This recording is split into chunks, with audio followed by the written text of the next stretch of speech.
अभिनंदन है। आज जरूरत क्या आन पड़ी जनसुराज को इस सभा को करने की। ये जनसुराज आएगी, 5 चीज हो जाएगी, इसकी जरूरत क्यों पड़ी? आप लोगों ने कभी ये सोचा है?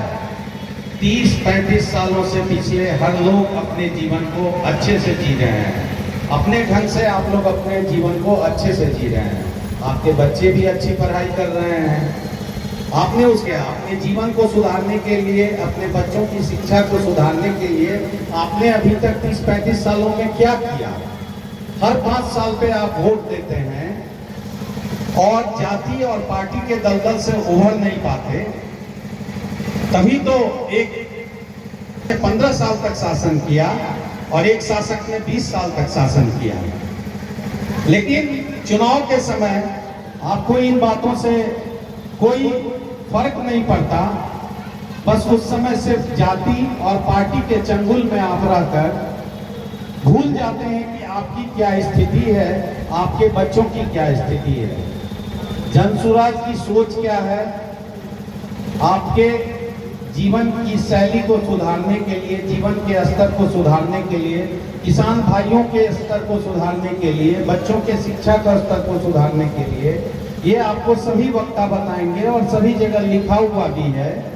मैं सिर्फ आपसे इतना ही कहना चाहता हूं कि अगर अब भी वक्त आ गया है, अगर आप और हम अब भी जाति पार्टी के चंगुल से ना निकलें, तो ये बात मान के चलिए कि हमारे आपके जीवन का ये पहला और अंतिम प्रयास है बिहार को सुधारने का।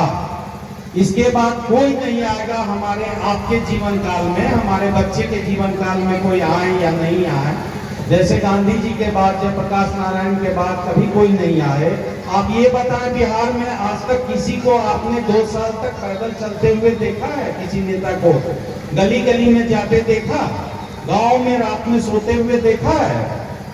किसी ने ऐसा प्रयास नहीं किया। जिस आदमी के पास धन दौलत की कमी नहीं है, रसूख रुतबा की कमी नहीं है, वो भी आराम से अपने जगह बैठ करके अपनी जिंदगी आराम से गुजार सकते थे, रईसी से गुजार सकते थे। लेकिन उनके मन में ये भावना जगी कि जिस मिट्टी का कर्ज मेरे ऊपर है, अगर मैं आवाज नहीं उठाऊंगा तो कौन आवाज उठाएगा?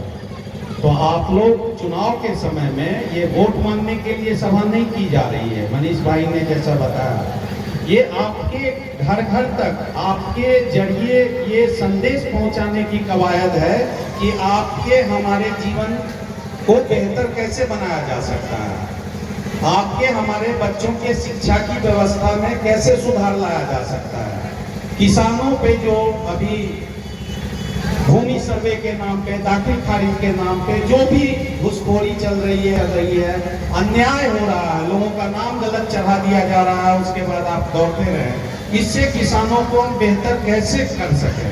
बस यही सोच है, यही विजन है जनसुराज का, जिसको हम सारे माननीय या पदाधिकारी आप लोगों तक पहुंचाने का काम कर रहे हैं। बहुत बहुत धन्यवाद। सारी बातों को रखा। इसी प्रकार से मैं चाहता हूँ, चूंकि करीब 1.5 घंटे से लोग बैठे हुए हैं और निचोड़ लेके जाए, मैं मुकेश जी आप करते हैं बात।